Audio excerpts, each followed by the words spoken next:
Hello and welcome back to another video. In this problem, we're told that a bricklayer uses the formula N is equal to 7LH, using a capital L here because for handwriting it's a little bit easier to see, and N is equal to 7LH estimates the number of bricks, N, needed to build a wall that is L feet long and H feet high.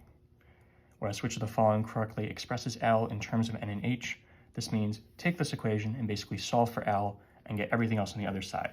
So you have L equals a bunch of stuff with N and H. That means L is expressed in terms of N and H. So we want to get L on its own, and luckily there's only one L in this equation, which makes it easier.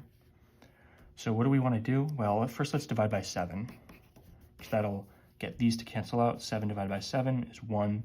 So we basically have 1 LH, or just LH. So LH is equal to N over 7. Now we want to get L alone again, so we can divide by H this time, and divide this by H. These H's cancel in a similar way, they just become 1, right? Something over itself is equal to 1, so this is 1L, which is just L. So we have L on one side, all on its own, and then what do we have over here? So we have N over 7 divided by H.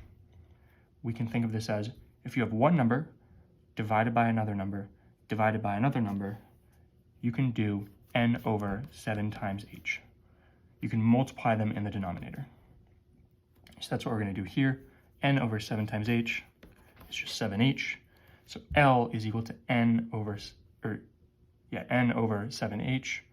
And this is going to be your final answer. L is equal to N over 7H is going to be C, which is your final answer. As always, thank you for liking and subscribing, and I'll see you in the next video.